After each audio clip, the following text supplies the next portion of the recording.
I never came into a estate agency to be the biggest. I actually came in as the estate agent going, I don't need a branch. I don't need all these things that everybody else does. I'm going to do it completely different. There is nothing that you will learn more than starting your own business.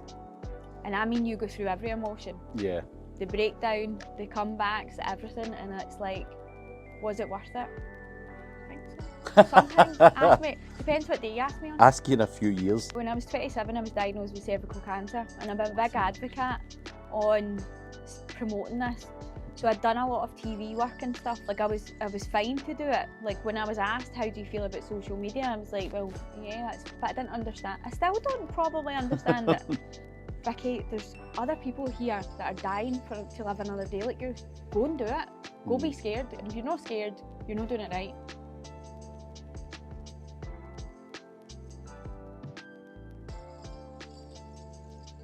So, Vikki, thank you for coming on the podcast. Vikki Ridler, everyone, from 5th Avenue Homes. But a wee bit about yourself, just for the audience. So, thank you for having me. So, I own 5th Avenue. I started this a year ago, just over a year ago now. And I have been an estate agent since I was 16 years old. I fell into it accidentally, and I still love it to this day, age 36. I need to ask you something, by the way, because you're from Lanarkshire. Do you know the property boss? Aye. I like the big properties, get good part as well. Honestly, I think so as well. So Alan, I was the junior in Slater Hogg, and he was like one of the valuers over in East Kilbride. So I know him well, yeah. I know, he's a big legend. He doesn't do TikTok much anymore, does he? I think he does. Does he? I think he's still on there. But nah, I like big, he's got good patter. And he's another one that got a lot of the abuse and all that as well. Oh, 100%. But see, when I talk about estate agents that stand out on social media, him and Davy Hutton, for me, are the two standouts because they just, like, don't care. Aye. And see how it is, and I love that. Davy Hutton, I've seen a few of his, I don't know him or anything, but seen a few of his videos. He's a character as well. But, I know. But anyway, I followed your TikTok journey from back in the day when everyone was using TikTok and the COVID era, or just after the COVID era. And obviously you were working for Upload Abode at the time and doing your whole property thing. And the only reason I was really attracted to that is I got a few mates who play in the property game, and somehow you just always keep an eye on it. It's not for me personally, the property game, but I've got a lot of pals that buy and sell properties. But so obviously I followed your journey, and obviously you were working in full-time employment. But the reason I want you in the podcast is what you done after that, obviously moving on and doing your own thing, which a lot of the viewers here and you know that follow me are all people who want to move on their own. So I want to talk about that. So that was about a year ago, right, that you started 5th Avenue Homes? Yeah. First question I've got is, how long were you thinking about jumping your own? Was it like a quick thing where you went, I'm off, or was there like a couple of years where you're like, I could do this? There was a few years in me that I thought I could see everybody else moving out who were working with me and doing really, really well. Like after COVID, I went back to sales. I've done both sales and lettings, but I was always corporate. And I always liked the stability of corporate as well. Like I worked for your mainstream estate agents at this point. But I started to see how the industry was changing, because it wasn't that when I first started, I worked for a company called Slater Hogg and Housing. Nobody really went elsewhere. Like these were the big guys. So I started and then went through the sort of recession 2008, made redundant, came back, went back to corporate, went to another corporate and worked my way up. Like I wanted to be the one where at the end I looked at my CV and I'd done every single role, and I had done. I went from sales consultant, in fact, no, I went from the office junior being the teas and the coffees, right away through to branch manager, senior branch manager. I'd done it all. The one role I wanted though was valuer, and valuer for me was I'd seen this growing up where all the valuers when I was growing up were the guys in the sharp suits and the Audi TTs that were floating around, and I was like, I want to be like that. And it actually started as a bet. One of the valuers was going on holiday, and it's notorious, especially in the corporate world, that you can't get a holiday cover. So in this moment, I had been doing lettings valuations. I was like, how hard can it be? got out, and I think I was supposed to do, I think I'd done 20 within 2 weeks, listed 20 houses. Wow. But as a valuer, you're listing them and you're passing it over to the team. Mm-hmm. So that was a big adjustment. And then I started to see where people were wanting different things. People were wanting different things from estate agents at that point. And I seen a role coming up with Upload Abroad. Now, at that moment in time, there probably wasn't anywhere I would have went. And social media, if you'd have told me 4 years ago I'd be selling houses in social media and acting the way that I act in social media, I would have been horrified. Yeah. But I started, and for me, like, I can hand in heart say, like, I am a different estate agent. I really do care. Mm-hmm. So I really put my heart and soul into everything that I do, even now versus how I was then. Like, if anybody said to me, I need your help, Vikki, I'm there. In fact, if anybody, regardless of anything, said, I need your help, I'm there. Yeah. So that just then put me, because it started social media videos, and to be fair, Upload Abroad were probably one of the first. Between them and the Coming Soon videos, and I think Alan as well, for the Property Boss, etc., social media wasn't a big thing. And then it started, and then look at it now. Look at the evolvement of social media. And it got to the point where, being a valuer, I'd been in Upload Abroad maybe a year, and I was like, where am I going next? Because I was always thinking, like, what am I doing next? Yeah. Where do I go now? And after 20 years or 19 years at the time, you're going, what do I do now? Mm-hmm. Because I've done all of this. Yeah. So I need to either take the plunge right now, and taking the plunge that at that moment wasn't down to me having any financial security, not because of, you know, being in like bills or not having as many. Like, I had everything to lose. Mm-hmm. But I remember at the time, it was my dad. So my dad's terminally ill, unfortunately. And at the time, he said to me, Vikki, there's other people here that are dying to live another day like you. Go and do it. Go be scared. And if you're not scared, you're not doing it right. Yeah. And I literally remember handing in my notice, tears. Oh, man. Because at that point, it wasn't I know what I'm doing. It was, I'm just going to need to chuck everything at the wind and see what sticks here. So there was no plan. Actually, at that point, I was a single mum, 2 kids. They 2 play football. I've not got a night free. Like, I am one of the busiest person I know. Like, I have no time. So I kind of get sick of estate agency at this point. Mm-hmm. And I was like, I really don't want to do anything. I started speaking at different events. I started learning about developments. And that was kind of where I wanted to go. But that was maybe about coming up in 2 years since I left Upload Abroad. Mm-hmm. And I set myself loads of different targets. And the one thing that I don't probably give myself appreciation of is I've actually done it. Yeah. But I learned so much along the way. Like, there is nothing that you will learn more than starting your own business. And I mean, you go through every emotion. Yeah. The breakdown, the comebacks, everything. And it's like, was it worth it? I think so. Sometimes. Ask me. Depends what day you ask me on. Ask you in a few years. That's, I get it, it's tough. And like you say, if you've got no security, like you're not sitting with millions in the bank, which many people don't have that luxury, it can be scary, even just when are you getting your next money. But see, with what you do, I'm assuming you're not getting paid until that property goes. Would I be right in saying that? Yeah. So it's not even when it goes. I take nothing up front. Mm-hmm. I don't take anything until the house is sold. But even when you accept an offer, you sometimes might not move for 4 months after. Yeah. So it's a long process, and it's not because I kind of wanted to do it as a bet. And I know you like a lot of bets. I know, they're terrible. But I wanted to do it where I go, do you know what? If you're putting your trust in me selling your home, I don't want you penalised financially or anything like that. Mm-hmm. And I done it the first year, and I waited until it was the first year that was done, where I don't tie people into 12-week contracts. Every single estate agent ties you into a 12-week contract to give you that opportunity to sell the house. Then there'll be withdrawal fees. I go, no, I'm not doing that.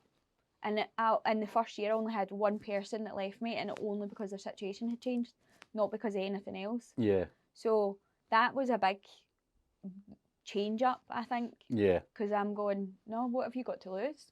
Exactly. If you're confident in your own ability, then why tie anyone into that? Well, So exactly. it would give me peace of mind going, she's no tying me up in knots here. Whereas I think a lot of them don't really take your money and don't really market your property well. And Because I think you were saying actually on your I think it was your TikTok or your Instagram about your parents' caravan. And no. it was sitting there for ages, and clearly they're not. If it's been sat for a year, surely no one's marketing that right. So that's the big thing. My big sort of business ethos is my mum and dad. So we're obviously getting trying to get affairs tied up and everything else, and I have inherited this lodge to deal with. And the lodge was their plan where they were going down there to spend whatever they had, and they were going to live happily ever after down there. The reality is it was too far away from home, and they came back. But they paid £66,000 for this lodge, right? Within everything else. High fees for and this place has got nothing there. And I let them, obviously with holiday home parks, you need to give them their due, they need to try and sell it, they take high percentage fees, like, it's a lot.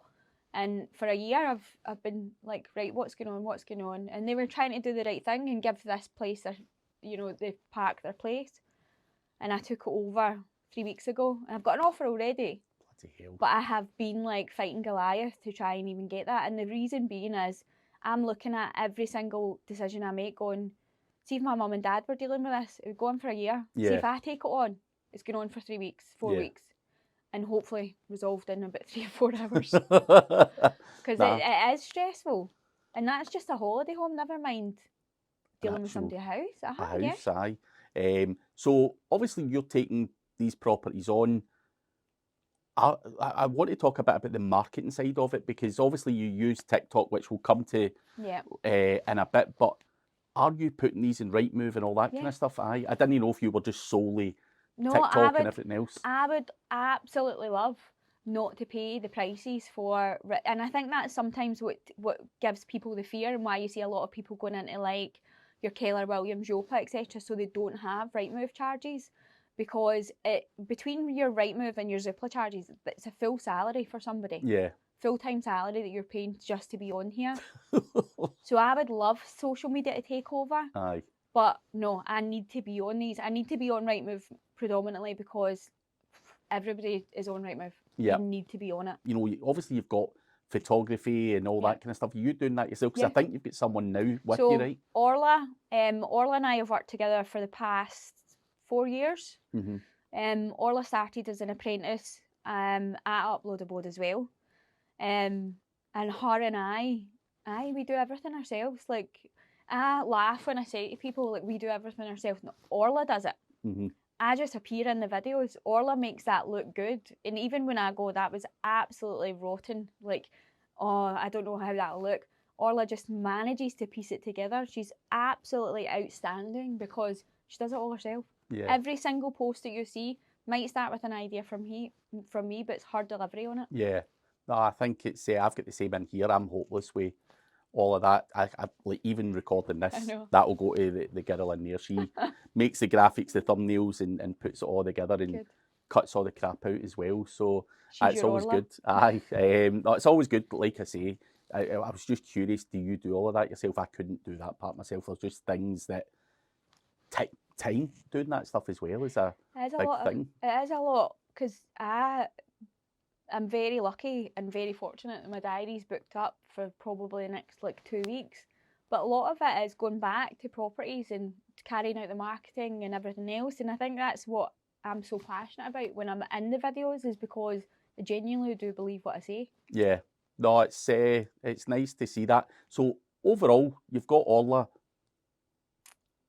and obviously you said she's been with you from the start, but what did your team look like at the start? Was it just you and her for a while? I know you've got other people coming on board and are on board, but was it just you two for the first? Yeah, so I went into a business with somebody else after Upload Abode, and it was me, another business partner, and Orla eventually came on with us as well. Orla had went elsewhere and done her own thing and then came back to me.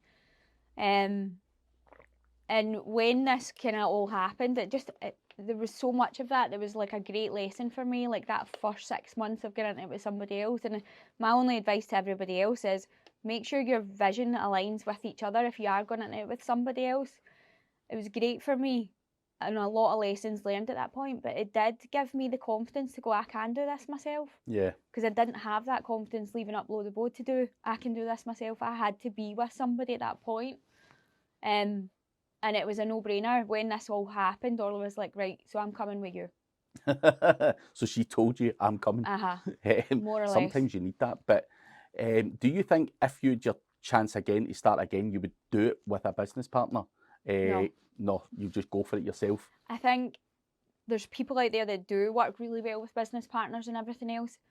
But I never came into a estate agency to be the biggest, or I never came into a estate agency to be like to be 4 and 5 different branches. I actually came in as the estate agent going, I don't need a branch. I don't need all these things that everybody else does. I'm going to do it completely different.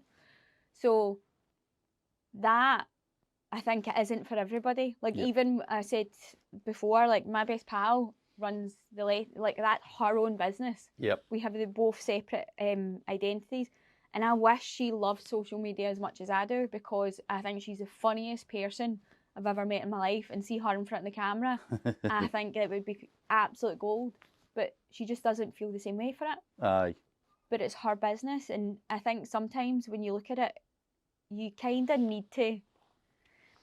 No is the answer to that. No, I wouldn't do it. I think it's tough because I done similar jumping in with business partners, and it probably was a comfort thing more than anything else. Then you're like, nah, this isn't for me. I think I'm always going to be a lone wolf from now on, just live and die by my own decisions. So, no, that's cool. So you mentioned there about not having your typical setup. Is that still the case now, where you don't have a place where people can go look in the shop window and all of that kind of stuff? I worked in the branches in like the busiest one busy high street, and I worked in a place where it was just a row of estate agents. Nobody came in. Nobody ever came in? Honestly, the one in Hamilton that I worked for, they came in to ask where the post office was. And then the exact same, people only came in for keys. Now I go and meet people with keys. Yeah. So at the house, I'm assuming. But it's a bit more of a personal touch. I'm not saying that it won't. I have got bigger plans, but the bigger plans doesn't actually involve our agency getting bigger. It's actually exploring different avenues. Yeah. So, and I probably will need a base at that point, but it'll be trying to provide something for younger kids to come in and learn how to get into estate agency then. So do you have a dedicated spot in your house where you go and work? I'm never in my house. You're never in the house to work. So where do you know what I have? I have a little desk that clips into my steering wheel in my car. It's the best work I do. So in the morning, my clients will tell you this as well, I am a full-blown psychopath, and I fully admit it, because I am up the crack of dawn, and I am sitting. My best work is from 7 a.m. till 9 a.m. and I get everything organised for the day, get everything that I need to catch up on, and then that's when the mayhem starts. Anything after 9, and after 9 till about 3ish, I'm out doing appointments, maybe later. I'm then catching a break, I'm then going back out later. So there's actually, and then I sit there at the football training, 2 hours every night, normally. Do you do work at that point as well? Oh, aye. So I always ask, are you, hey, do you mind if I, message you later, or out with normal working hours, just because this is convenient how I am. for you. Aye. Yeah. No, I like that. It's similar to what I do as a digital marketer. I don't have to be sat in an office. I can work on the beach if I want, or do whatever I'm doing. It's kind of laptop lifestyle, as they call it. And I think that's good that you've been able to kind of turn that around to suit your family and stuff like that, especially if you're sitting in those cold, dark nights at football training or football matches and stuff. I love it. I got Netflix on in the corner, sit there with my laptop, and I'm just loving my life. Aye, and being productive, that's the main thing, because I used to go to a lot of football. My brother-in-law, who actually works in there, he was at Celtic when he was a youngster, and his father passed away, so it was left to me to get into Lennoxtown. And I'm telling you, fucking Coldest place. sat there though as well. You're just like, this is a fucking nightmare. So no, I get that, and I didn't take my laptop, to be fair, but I should have. I know. It's just a game changer. Like the simple things in life make me happy. Aye. And see completing my workload at whatever time of night, because I do the football Monday, Tuesday, Wednesday, Thursday. So I'm there. Like, I'm not in the house before 10 o'clock at night. So it really does matter to me that I need to be organised and everything else. Yeah. But also, like, we're only doing viewings at weekends. We don't open either. Ah, right. Because the new norm is everything's so accessible to people, where they always have my contact details. I'll always do viewings, etc. But I also think it's important that my team has time with their family as well. Ah, of course, you've got You need it. That was going to be my next thing. Like, obviously, seeing you on social media doing the football thing and everything, you do seem like you're super busy, or you're away out with your pals and all that kind of stuff. So you look as if you do have a kind of nice mix of. I think you were at an event with Big Duncan Ferguson. He was my hero growing up, by the way. Really? Aye, I love Big Dunk. I actually seen him. I went to an event. He was with Grado and all that in the King's Theatre, and I actually got to meet him that night as well. He's a great big guy, but he's just tough as old boots as well. He was my ultimate hero, and I'm like, fuck. What was that? Was that a private event? Yeah, so it was. He was speaking at it, and we were there. We were recording a podcast with him. And I know it's great because you hear everybody else's story. That's what I love. Like, it's when you're speaking to other people and you're getting total like inspiration from them, and you're learning how they, like, that career for him isn't smooth sailing at all. Oh, no. And when you're hearing it and you're hearing it from him, I'm like, But he's not a guy. I would please tell me you asked him on the podcast about battering the thieves that tried to rob his house. Aye. Did you ask him all that? I didn't know if he'd be against answering that. He's robbed twice. Aye. Why would you go back? The second guys must have known about the first incident, because it was obviously well publicised. But he's open to talking about that. Oh, aye. Bloody hell. Oh, aye. Even the guy as well, the one that he headbutted. Oh, aye. It was all shared. The whole lot. The whole lot. Nah, big legend. But anyway, back to your business. You mentioned your friend who doesn't want to be in camera and all of that kind of stuff. So how's that working out? Like, she's got her own thing, you've got your own thing. Is there ever going to be a potential like merger, or are you quite happy just to? No, I think we don't want. So we are actual best pals, and we have been since the day that we met each other. And I care a lot about her business, but we work the same way. We work with the same style, but we can't ever like pull this together and make it into, because I think she needs her own thing and I need mine. And I think sometimes like it works really well. Like, she brings me clients, I bring her clients. Aye. So we won't change that. There's probably no real need to if it suits you and you're doing. Well, the nice thing about it is eventually I'll need to take things like holidays, days off, etc. And it means, like, because she has experience in sales, she can jump right in. Yeah. And it'll be literally like you wouldn't have known that I was away. In the same way with her, I have experience in lettings, which not everybody does have, and I can jump into her role. When was the last time you had a proper holiday? Have you had a holiday in the year or a bit, whatever, since you started? I've had a couple of days away. That's it? I went on holiday. I had a holiday booked when I first went out in Mon. And it was, I still worked. I've been to things, like, I took the kids away, because I think it's still, like, I still love, like, my kids are 15 and 13, and I absolutely worship them. But I love to spend time with them, and I don't get a lot of that, especially now as they're older. They don't need me as much. Yeah. So I took them away for a couple of days. We went to somewhere in Spain, and I had my laptop, still got everything organised. But I was still working. Still working. That sounds very similar to me when I first started going on holiday, because I didn't want my family to miss out on the holiday. But I was sat like in the hotel. That's when I first started. It was, you had to go to the hotel reception for Wi-Fi and all that kind of stuff. And I'd be sitting there 6 a.m. trying to organise everyone's work. It was a nightmare. Aye. And then I would get my wee bit of sunshine, but wasn't ideal. But that was something I obviously struggled with, was being able to switch off. I'm just curious. Do you struggle to switch off? Because obviously you're 100 miles an hour with family, with work and everything else that you're doing. Are you able just to switch off? I'm getting better to what I was. Like a Friday night is like my night. That's the way I look at it. It's like my night. And I'm usually in the house myself, and it'll just involve me just chilling and watching crappy TV or something like that. It's no anything exciting. But there's certain things that I'll just always make sure that I'm still there for, and still kind of like every night I'll still have dinner with everybody. I'll still have dinner with my family. Yeah. I might run about riot after it, but I'll still be there. Switching off is no. The Friday night I do proper chill. Saturday I'm like checking everything, make sure everybody's okay. If I'm out in appointments, like everybody's turning up, all of this. And then Sunday I'm getting into Monday mode again. So I hope that I do in time chill out. I actually struggled at a point where like I ended up with anxiety and stuff because I couldn't switch off at night, because I'd be like waking up at 3 in the morning going, shit, I forgot to email that or send an invoice for that or whatever it would be.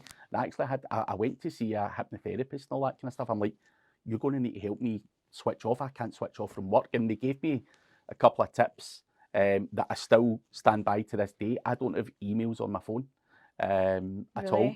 And I don't really want to have social media on my phone either, because again, I would rather sit on my laptop and do all of that rather than, because I only do really social media for business reasons. I probably wouldn't have social media, if I'm being honest, if it wasn't for what I do. And again, it was just those were a massive distraction for me. And emails, like I'd get an email at 11 at night, and let's say it was somebody that had maybe pissed me off, sending me a rude email or whatever it would be, I'd be like, I couldn't get to sleep then. I'd be up at 11 on the laptop, and I'd be fucking writing this big long reply and all that kind of stuff. And I remember I'd done that once with a guy, and it was 11 at night, and I'm like, how fucking dare you fucking message me on a Sunday night, 11 o'clock? And obviously I was off my head, and he said to me, Craig, it was convenient for me to send that at your time. I didn't expect a reply, but I was going off my head with him and all that. So again, I'm like, bloody hell, you're blowing this all up in your own head, and you have to kind of take a back step. So I take the emails off my phone, but also if I get something, I've got a wee notepad next to my bed, and the hypnotherapist gave me a wee tip saying, just write it down so that you can get it out your head and I do that. Carry on with your sleep. My to-do list in the morning, but that's what I. And do you know what's even worse is I've now brought Lindsay in, and I used to race myself in the mornings with inquiries. So like anybody inquiring for the houses, I'd be like, right, I'm going to get these done for like 8 o'clock in the morning, and then I'll message everybody and let them know what I'm doing. And Lindsay's now doing that for me, and I'm like, oh no, I've trained her to be this way. Like it's one of those ones, but bringing Lindsay in just made me relax so much. And Lindsay's not coming in as an estate agent, as in she's never been an estate agent. What Lindsay's career was, she was an NHS, like she was a mental health nurse. So she's completely changed direction. I think that's an important part of any business. Like, again, something I failed at, and you've probably similar yourself. You become obsessed with your business, where you're like, nobody else is going to do a lot of these kind of tasks. And I think one of the important things I learned over the years was being able to delegate certain things to certain people. There's obviously personal things like finances. I'm sure you'll be like, no, I'm dealing with the money or whatever.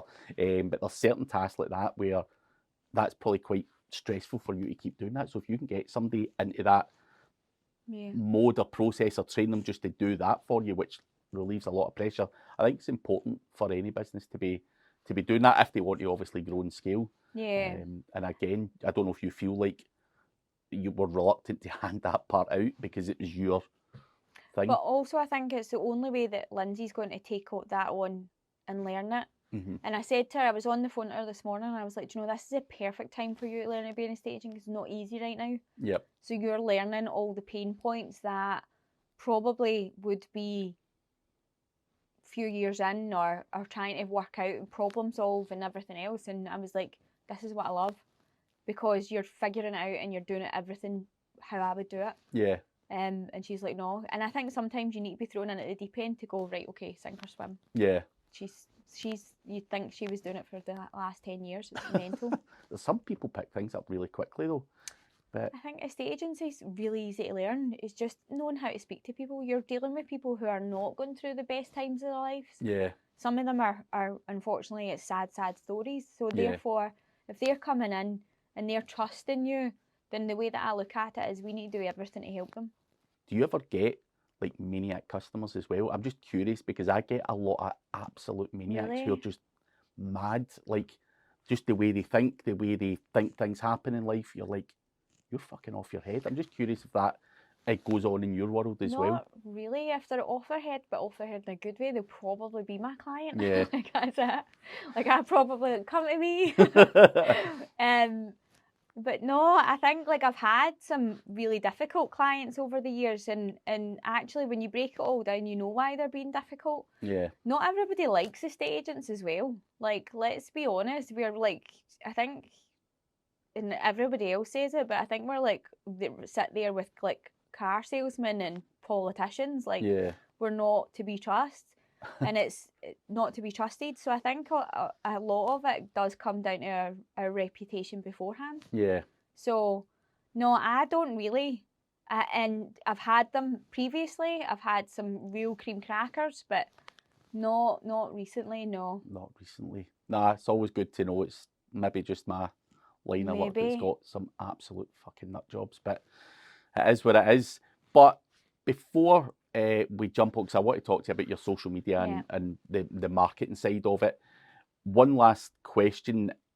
If anyone wants to be an estate agent, are you ever looking to get someone up to Yeah. do what you do as a business? Because I think I seen a comment, somebody's like, you taking on apprentices, and you're like, we are very soon. Yeah, so I need to get that in place because for me to hire, like even in my area, I get this quite a lot. And it started off with one conversation where I was on a podcast and they said to me, do you know that estate agency now, and I don't know if this is because of the Selling Sunset thing, but estate agency now is like the number one role that people want to be in. And I'm like, really?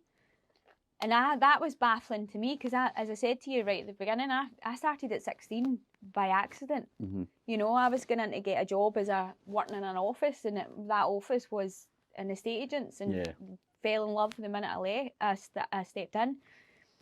But it is really difficult, and not everybody wants to be hiring because it's so fast paced as well. Everybody wants to hire with experience. Yeah. Whereas I want to have people who are 16, 17 coming into it and going, like, let's learn from everything. So we're trying to get something in place where that might be why I have a branch, because it's going to be a training centre, not anything else.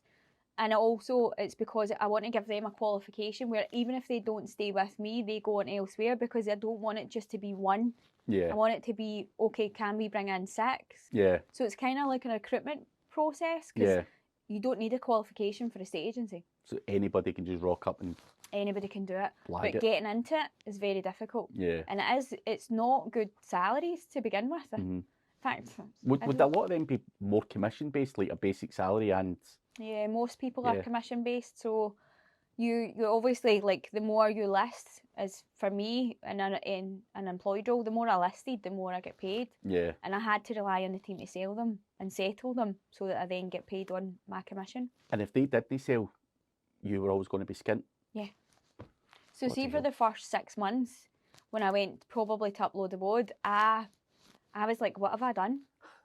Like, this is not working for me, because it wasn't working for me. I was leaving a salary. I was leaving a job where it was paid okay.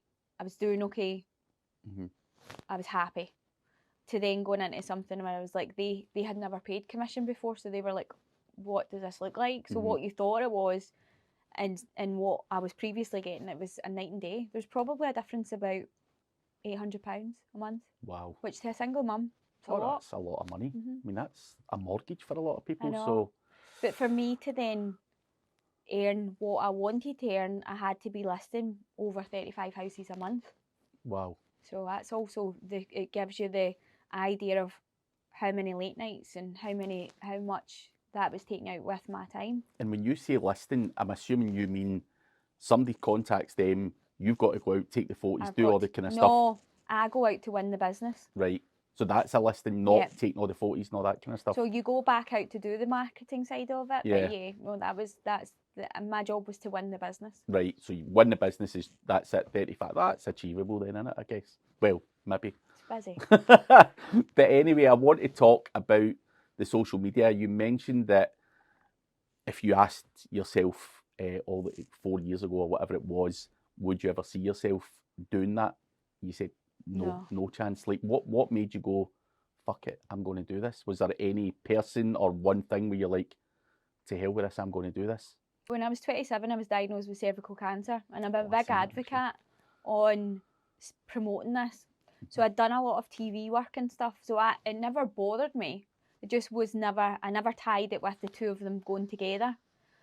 And I used to do quite a lot of interviews on this as well. So it did become okay to do it. Yeah. Like I was fine to do it. Like when I was asked, how do you feel about social media? I was like, well, yeah, but I didn't understand. I still don't probably understand it.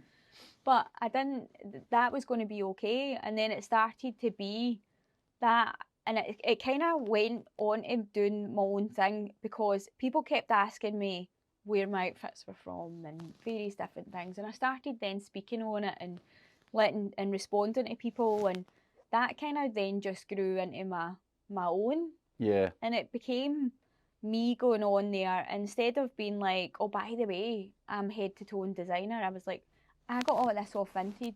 This is what I'm like. This is how busy and I was showing people who I was. Yeah.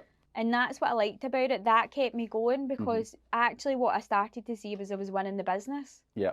Because people might have 2 or 3 agents out, but they already felt like they knew me. Yeah. Whereas the other 2, particularly in my area, they're not seeing them as much. Yeah. So they're like, well, who are you? Knew the brand, but didn't know the person. Yeah. And people buy into people, don't they? So I think that probably works well in your favour, because you come across as a kind of nice person with good ethics and all that online, which I think probably counts for a lot when you're doing It's what also you do. chaos.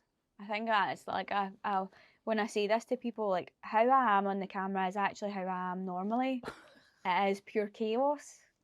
And that, like, I can speak to people, like I'll have a laugh with people, but I also know when they need me to be there, that I'm there. And that's the people never forget how you made them feel.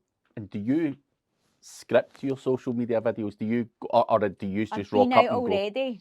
So bear that in mind. I've been out already to do that valuation. So I'm in there like that. Who's my buyer? And that was always my thought process when I was in a house.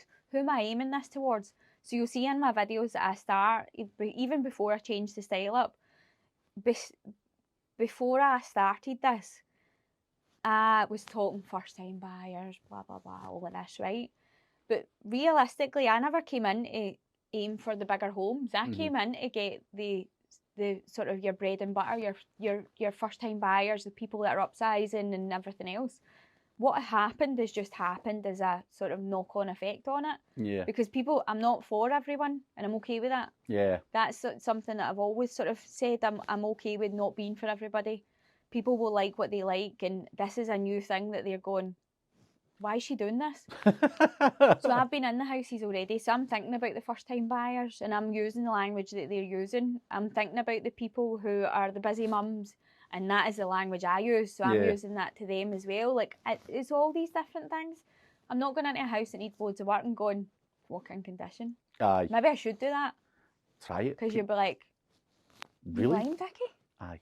Just for a laugh, just one video, just to... But it started because we had done one, and it was me being serious, and I'm saying to Orla, it's just still no me, because I'm not that serious, and I'm not like, I was looking at my face going, I don't suit being sarcastic. Like, I am sarcastic, and I love a laugh, I love prank, like, I love, humour is the one thing in my household that just keeps us all going. Yeah. And my whole family's exactly the same. My dad is like the widest person in the world, but so funny. So for us, it's like, right, okay, well, we can't go in and it was a comment somebody else had made, like, is everybody just going to stick a wee good looking estate agent in front of the camera and walk down the street? And I was like, everybody is doing it now. Oh, a lot of people have copied.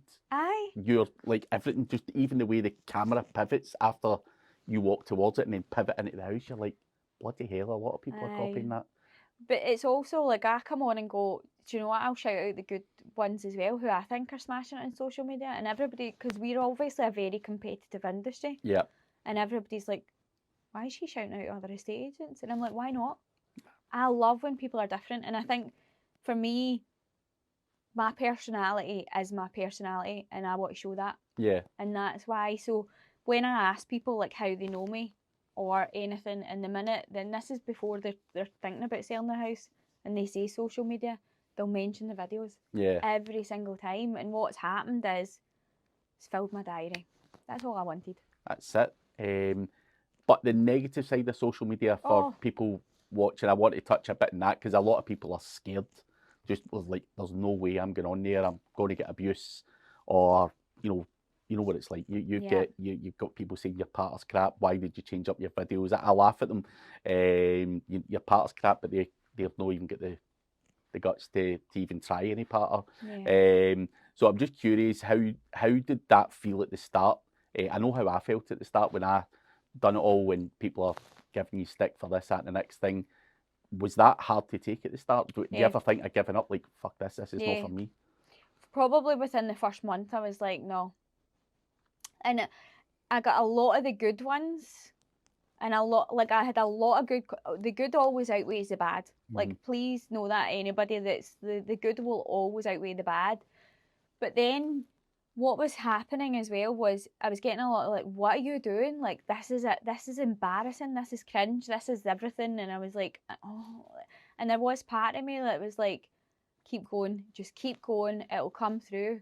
Because it was somebody else that said to me, you're only 3 weeks in front of somebody else for social media, and you really are. Yeah. So me doing that was like, right, okay. But there is method in my madness. Like, there is. Because see that video that you see with me changing up my pattern? Yeah. There's no price. Yeah. I'm distracting them completely with the fact that there's no price in that property. Yeah. Because that video was put out the day of marketing. But what has happened is the home report and the photos have been done. So we're waiting for that to go live. Yeah.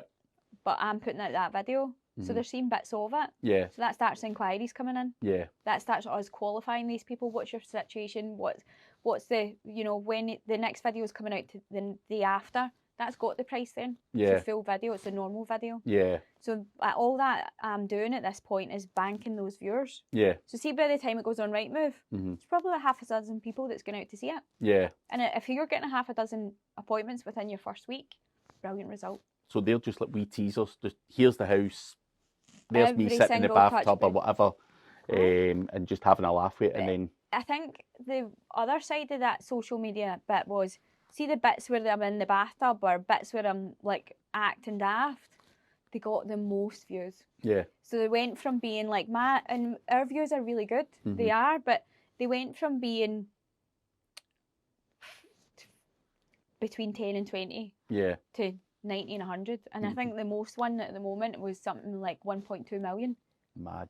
But I think you do sometimes have to endure it, but also just do something off the cuff as well. I think that's got to happen in social media, because if you're just talking normally, look at this house, you're not standing out from anyone. So I think you've got to change it up. So for me, like I say, from the outside looking in, it's working. But apart from the social media, the negative stuff, I don't want to touch too much on that. So you did think about it. I was just curious, again, from me personally, I get hell online on YouTube and stuff like that, and I found that tough at the start as well. But I think, like you say, endure it and just get on with it, because you're, at the end of the day, you're making money, and that's all the bottom line is. So if you've got to put your face out there, then so be it. You have to. And I think sometimes what I do love about it is, it doesn't matter whether it's a one bed flat at 40 grand or a £400,000 house. The process for me is the same. The plan just changes for what the audience is that I'm trying to get in. Yep. And there is, like, even at the weekend, like, I say this to the girls in the office, I was like, we are such like girls. Like, my full team's female. I'm not saying that's, but like, we are there, we're mums, we're single mums, like, there's Orla's there, Kirsten's there, Lindsay there, we know what family life looks like. Yeah. So for us, also, like, the bit that sometimes does get to me, like, we talk about, like, you know, comments and everything else from guys, and you're like, park that, right? Take that away. It's actually the ones that it's like women. And that I think that for me is one of the bits where I'm like, I really wish you knew me better rather than what you judging me on social media, but you're always going to come up against it. Yeah. But it's like the ones on a Saturday night at like 3 a.m, stop showing yourself off and just do the house. And I'm like, right, okay. Sandra, listen, Sandra. Just let's you and I have a wee coffee together and you'll change your mind on me, I promise. Yeah. What's the worst, or the thing that someone said the worst, where you've been like, that is either gross or really offensive? I'm just curious, what's the worst one? Actually, it was ones that jeopardise my safety. Where, because bearing in mind that I'm a valuer, so I'm going out to people's homes. Yep. And a couple of occasions we've had people where they've messaged me and demanding like a valuation, like, and it's really the messages, and I mean, I'm well trained and well versed. I'm not going out to see anybody and it's not their home, or I know all the questions to ask. But I think maybe to some people it'll be things like, so that's always £1 million houses. It's always, I'm dealing with a client who just wants to deal with you, right? Now, there may be cases where there's people with £1 million houses that are looking at TikTok and wanting, like, go and speak to her, this is, and they're organising something to do with it. But it's then when they become irate after it, because you're asking more questions and you're wanting to know the there was one, like, in Boswell, and it was like this £650,000 flat with concierge and various different things, and I'm like, I know Boswell, I don't think there is anything there. And it's digging a wee bit more, and it's that bit of it where you're like, no. We've had phone calls into the office where it's like people, I've just been paid and I want to buy Vikki something, and I'm like, no. Jeez. So there is that scary side of social media as well. Yeah. And it's trying to work out who's there and who's sort of legit. So when I first started, I was kind of going here, there and everywhere. I wanted to learn, I wanted to explore different areas, where actually now I've kind of brought this up now, that Fifth Avenue, and this is what I love about it, is the recommendations from people. And they're like, oh, you sold such and such, and I'm there. It doesn't matter where I go, like the ones that do follow me and they're like, you've actually sold my first house and coming back, or it's always recommendations. Yeah. And seeing that is amazing, like especially just now in like local Facebook groups and stuff like that, and my name's always like recommendations for estate agents, and it's always Fifth Avenue, and I'm like, oh, this is what it's all about. Obviously TikTok was a thing, but do you get a lot from like Instagram and LinkedIn and other ones as well? Not so much LinkedIn. This is my bad more than anything else, because LinkedIn I kind of get bombarded a lot, and I think a lot of people do, and your mails and stuff like that. So I kind of don't go on there that often to post, and I should be better at it. But Instagram, yeah, definitely. I think I went from we basically went from 0 to like 11,000 followers on Instagram, which for me, Instagram's really hard to grow. Yeah. And we done that within a year. That's massive. I know, it's really, really good. I actually get a lot of job offers from Instagram. Job offers? To go to America and everything like that. I'm like, bloody hell. In fact, I see a girl that's on, she's TikTok and Instagram, and she's a car salesperson. Is she? And she worked for a company, they went bust, she moved somewhere else, but there's now multiple people all over really? hiring her to just show off the cars. Like, love it. And you're like, wow, she's made a career of showing cars, and she's obviously a good looking girl and all that as well, but and that all plays into it. But she's like, because people are like, who the fuck do you work for now? But that would be mad if you were like over in America showcasing a nice Vegas mansion or something like that. It would be mad. But I was curious to know if the other social media, but in terms of your overall growth, did you ever do like Facebook ads or Google ads or any other marketing, or was this? I've actually only just started doing Facebook ads, and I still do them very badly, where that's only just started in the last 3 months. And I've had maybe like 18 clients from Facebook ads. Nice. I don't even know if that's good or bad or anything, but I think like that they've been converted leads. Aye. But no, mine's has always been organic. Most of my business actually comes from TikTok. We do. I do look at where everybody comes from, and most of it will be. I ask them which platform they follow me on in every client, and it's usually TikTok.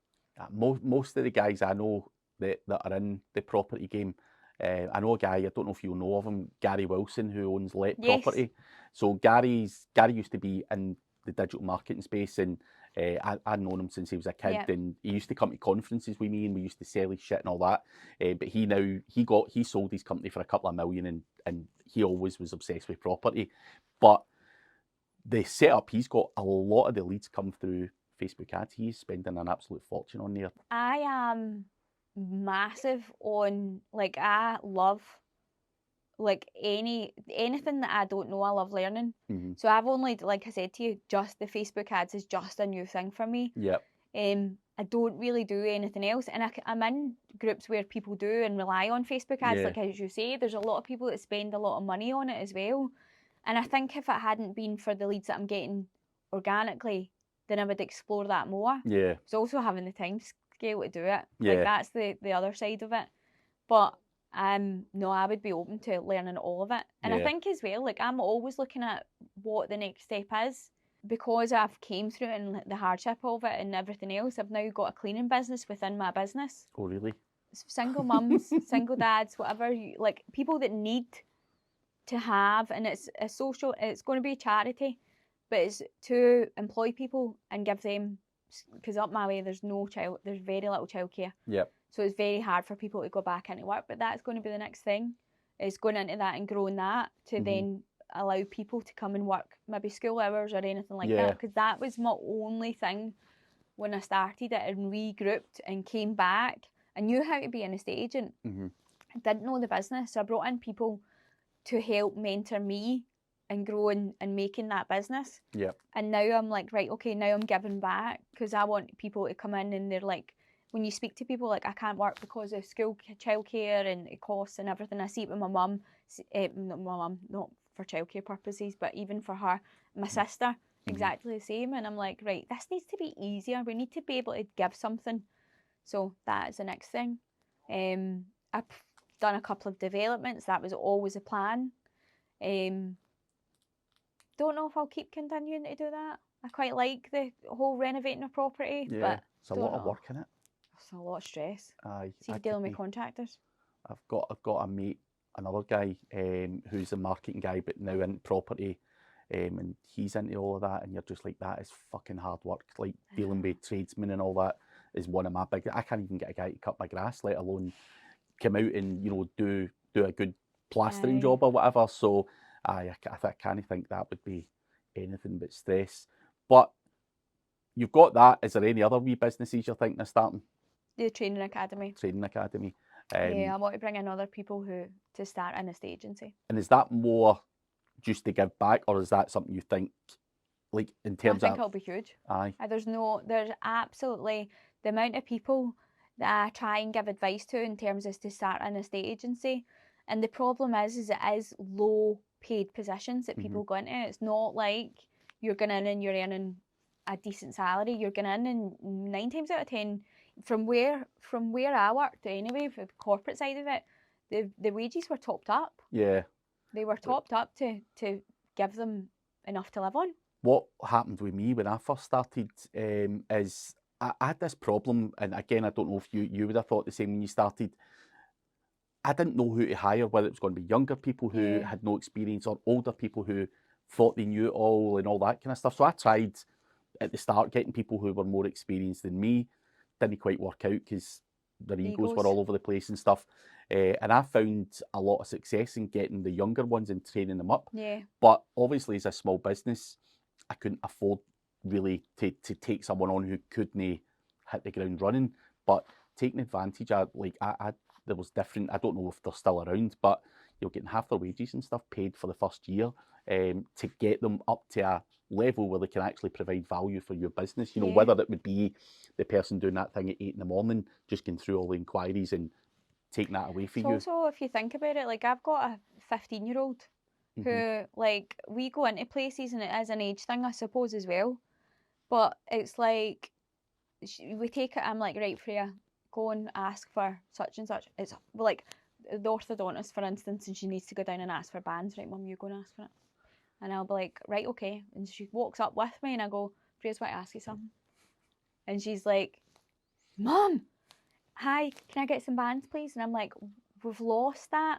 Whereas I worked at 11, I knew how to, like, I was in the local chippy. I've done the whole working 2 jobs and everything else and being absolutely loaded at £100 a week. Yeah. So I think it's something we're really missing in society, is absolutely. bringing younger people in to give them that opportunity, but also allowing them to have it as well. Because if I, like, even I can just imagine this in a couple of years' time where Freya's like, right, Mum, will you phone them and get the information about the job?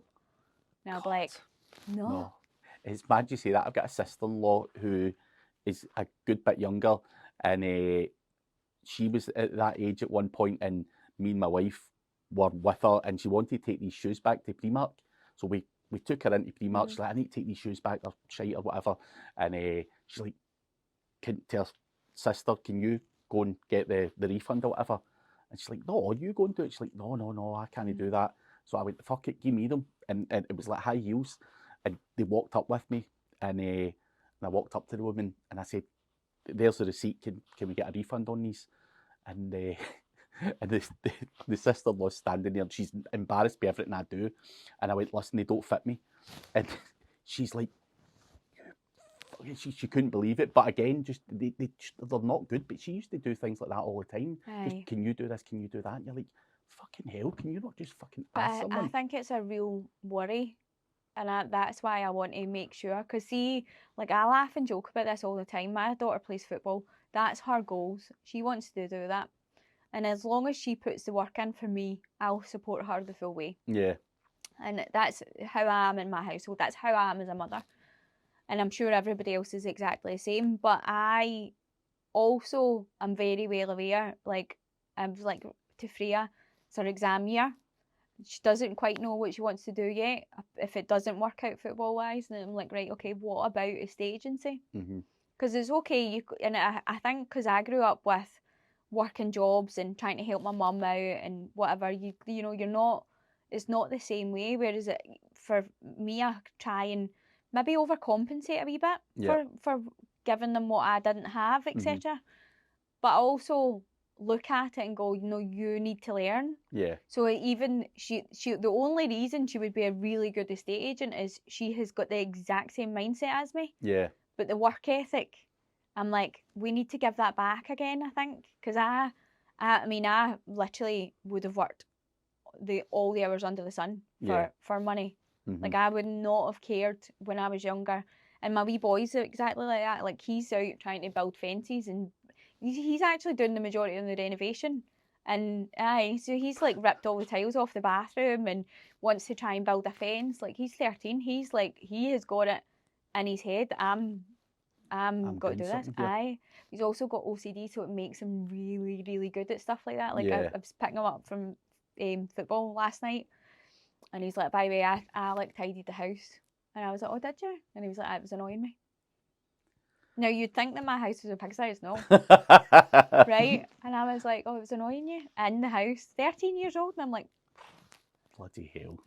Last thing I want to talk to you about is your podcast. So you've got involved with I'm assuming it's your friends, the podcast. How's that all going, and what's the reasoning behind that? Is that just a hobby thing, or is that just to try and talk to different people? I'm just curious of your angle for it. Both. So Emma asked me the idea came from Emma, who runs Ross Commercial Finance. And obviously, again, new business. But we kind of got together, and Kelly's obviously come in and changed careers, and we're like, right, okay, there's other people that's out there that we want to share their journeys with it as well, because it's not always plain sailing. And I think that's what people forget, particularly because of social media. You think it's just a straight up you go. And we are all connected through football in a certain sense, so that we ended up, the name came from nowhere, and then it's just been really, really good and really inspiring to hear everybody's stories. And there's been some amazing guests. Yep. And it's really just for us turned into a bit of a passion for us. So hopefully, we always say we don't know, but we'd love to be like more of it and continuous, and maybe some sponsorship. You don't know. I know sponsors will be there. I think if you grow your following enough, it's. I get my first YouTube sponsor 6 years ago, and I was like, fuck me, and now I do a lot of that. Do you? Aye. So in my space though, digital marketing space, people are like, can you promote this? Can you promote that AI? Can you do this? Can you do that? And aye, sponsorship's always nice. It just gives you something back for doing all of that kind of stuff. But and obviously for me doing this podcast, I've done hundreds of podcasts over the years, but they were all more marketing focused. I'm like, do you know what? I'm fucking sick and tired of talking about marketing. I want to talk to other people who are doing businessy things and cool stuff, and not necessarily talking about making money, but again, just to help people out there. I think it's really interesting when you think you know who somebody is, and then you actually speak to them and go, oh my God, there's so much depth to you. And like my whole thing is like, you can't control health and time, so be brave, go out there, do it. Yeah. And I need to take my own advice at times, because sometimes I'm not brave and I'm not doing all of these different things, but I think I would rather look back and go, at least I tried it. Aye. And that's the way it is. I think your wee podcast doing well, and did you say Duncan Ferguson was coming on? Yes. Duncan Ferguson. I look forward to seeing that one. Who's your biggest guest so far? I know you've had like Simon Ferry and. So he definitely brought in the views in terms of like in my opinion, the most successful. It's not out yet. Is Steve Timoney, who obviously runs and owns Crossbasket Castle. Nice. So yeah, we were down at Crossbasket on Friday, and it was just out of this world. But actually hearing the story behind it, I was like, oh wow, because obviously it's husband and wife and everything that they do, in terms of basketball and everything, and where they've came from. I'm like, that's what I love. I just hearing mad stuff that's not necessarily related to Yeah. property. That's what I want to hear now. Like I done a podcast with a guy called Dan Pena. Do you know who that is? No. He's a billionaire American, but he stays in Scotland. He's got a big castle up in Forfar, but he's been Joe Rogan. He's like really. You should watch videos of him. He's like really fucking aggressive. I don't know if you'd like him or not, but basically people go to his castle, right, and they do it more for motivation and stuff, and he'll literally go through your business and he'll fucking tear you a new asshole. He's like, you're a fucking cocksucker and all that. You're a fucking waste of space. What is this shit? I'd end up in a meltdown. And but it obviously then gets certain people going where they're like, fuck, I need to sort this out and that out. He's really aggressive, but I love it. But I went up to his castle and just he's ex-military, finding out just how he got his money and all that kind of stuff. He sold his oil company for 500 million in the 80s, and then he's got his finger in like 25 other businesses now. I think I love that, and I think it's always good, because we had one guest on our podcast, and he actually is now. I actually hired him as my business coach, and he does a lot, and actually, and we laugh and joke because he's also Emma's as well, which is why he was on there. But it was a guy called James Vogel. He's based down south, and I sat in front of him, and I was like, everything he said, I was like, that makes absolute sense. Yeah. And I think sometimes we just need to make sure that, like, a lot of it is us just trying to find out what makes sense to us, isn't it? That's it. And it could be, like, for me, I don't know how I would cope with going to the castle, because I think I'd be coming out in tears, and, Britney 2007 meltdown, like, complete, I can't go back there. But some people like I think some people need work that. for it, and like you say, some of the youth of today probably need a good rock up their arse. Send them up. Cost you 30 grand a week. Maybe not. But but super expensive. But he's an interesting one. But no, I think doing the podcast for me, I want to do a wide variety of people, but I'm getting Gaza on as well. Amazing. So I'm looking forward to getting Gaza on. You but ask him if he comes on ours too. I'll ask. But if you could get me Big Dunk, that would be a good swap. Oh, absolutely. Got his phone number, I'll phone him. I'd actually go down there. I'm also prepared to, like you said, go down to people's stuff. Like I messaged Gaza, or it wasn't him, it was his team that replied to his Instagram and all that. And I'm like, listen, I want you on, and I'll happily fly down there, do it. I'll rent a studio or whatever, do it down there. And I'm like, no. Somebody phoned me and they're like, he's coming up to Glasgow in April, so we'll tie it in with that. So the guy that manages his diary is a guy I know anyway. I didn't know. He phoned me and I'm like, what are you phoning me for? He's like, I look after Gaza's diary. And I'm like, shut up. And he's like, yeah. And I'm like, fuck. So I'm like, so it's getting tied in. He's got an appearance up here, I think, in the 10th of April. And I'll be watching that. I'll be getting on there. But I've had Craig White, who used to own Rangers. I've had him on my podcast before as well. Get absolute hell for it. Really? Oh, man. The reason I had Craig White on was he's obviously got a business background, and he buys a lot of distressed businesses and flips them and does bits and bobs. And obviously what happened with Rangers happened, and I'm a Rangers fan, but the Rangers fans went crazy going, you're getting your fucking head kicked in, call yourself a Rangers fan, all of this kind of stuff. I got a lot of abuse for it. But have you ever had any guests like that where you've actually copped abuse so far? No, not really. I don't know where it is experienced in it yet to get the abuse on it. I think controversial will always be good watching for people. I've got James English coming on as well. I love him. And I don't know how that will go. Might get a bit of abuse or not. Because he's another one that's either loved or hated. And I think he's great, but he's never actually been on many podcasts where you can say, what are you doing with this exposure? Are you building other businesses? And because I know he is in the background, he's got his finger in a few other, and I want to talk about that rather than, I think it's when you realise, like, the one thing for me is, like, obviously we've got and had quite a few football people on, but see when you actually, like, football's great for me, because up until 3 years ago, before my kids started playing it, like, I still know nothing about football. Like, that's what Duncan said to me, like, have you heard of me before this? And I was like, no, but that's because I don't support football. Like, I kind of wind my kids up and stuff like that because they're massive Rangers fans and my other half, and I'm like, I'll kid on that I support Celtic. I don't know anything about it, but that's just for me to wind them up. But actually what you realise is what I love now about football, and I love it for the kids because it gives them that discipline and keeps them accountable and everything like that. And whether they have it going forward or anything like that, I think it's always important to have kids in sport. But actually the stories behind everybody else, it fascinates me so much with football because they are propelled into this spotlight very, very quickly, especially guys. They're earning all this money, and then suddenly when they get to like my age now, they're like, we're kind of tossed out, and what happens then? So I'm like, wow. So you see people who's been on it and really made something of them, but then you've got like your people like especially Cy Ferry, where he was like, I was at rock bottom.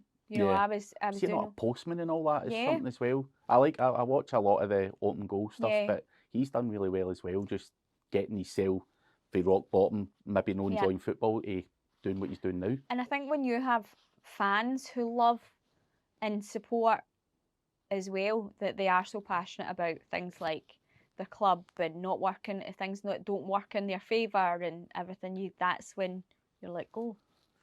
So maybe not. Maybe I don't know if we'll get the controversial. You never know.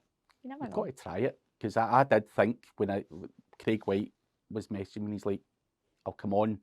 I've only ever done one interview about the Rangers thing, and it was a very small piece in the BBC, and I'm sitting, I'm like, it's too good not to do it. I know I'm going to get it, because within 10 minutes of my podcast going live on YouTube, it was on every paper.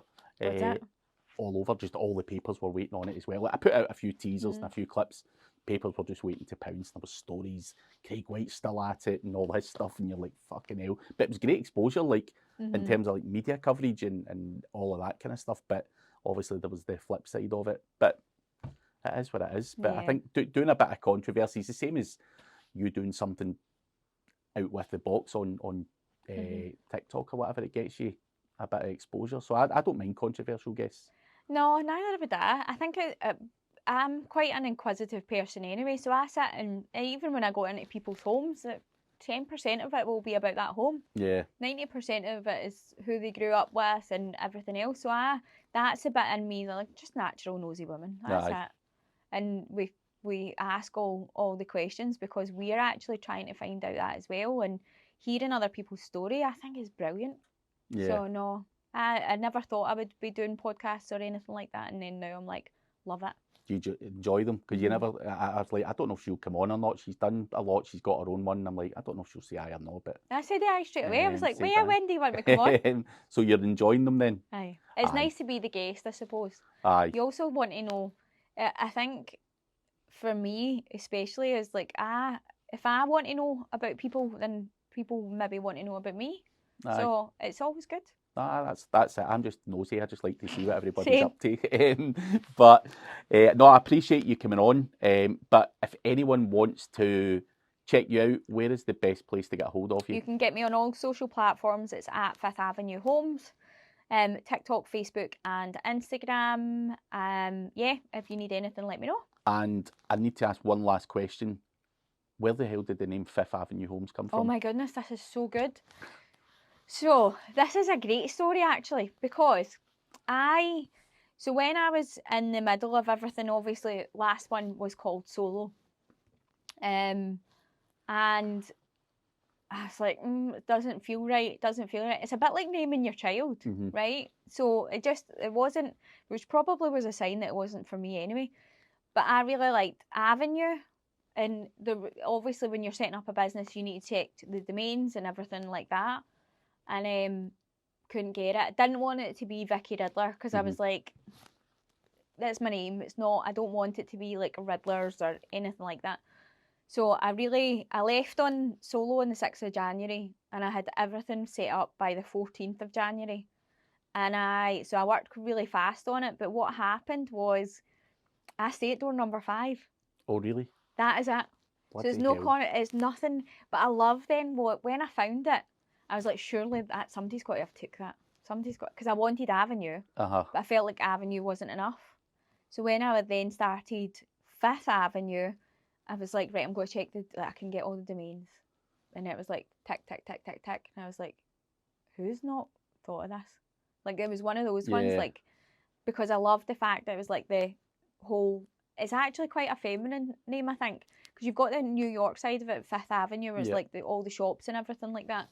But it's actually because I stay at door number 5. Bloody hell. Something simple as easy, because when we're doing new businesses and stuff, we sit in there racking our brains. We're like, what can we call it? And we're using ChatGPT and it's coming up with all this stuff. Then you're checking the domain names. And I don't ever start a business unless I can get both the .co.uk and the .com. Yeah. And as long as all the social media handles are available as well. Otherwise, this was the thing for me. I was like, these are all available. Like, and honestly, it wasn't as easy as that beforehand. And I'm like, these are all there. This is meant to be. But I also like, I mean, some of the things like you do your logos and everything else. If I had to do it again, because it's just the 5 and the TH, I would probably have done it Fifth Avenue with the full 5th. But that's just me. Like, I've already changed my logo in a year. There'll be something else I change soon. Yeah. But I'm excited. The next couple of things for social media has got to be quite good. I think it's got to be quite good. And again, it's just me going, right, how can I change this up again? Aye. I'd really like some guests in it. Ask Gaz if he's free. You want to come too? I'm always a willing guest.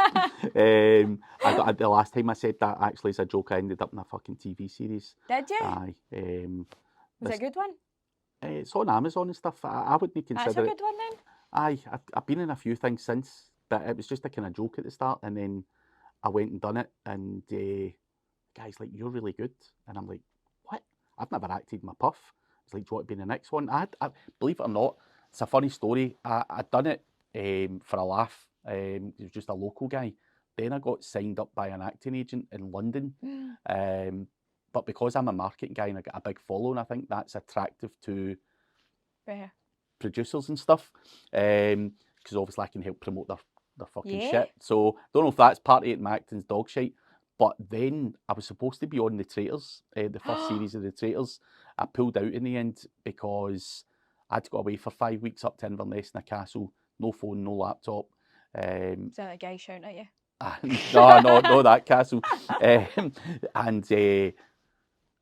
Filming was on for 5 weeks, and you couldn't have any contact with your business and stuff. And I just get rid of a business partner at the time, and I was just like, I can't go away for 5 weeks and just.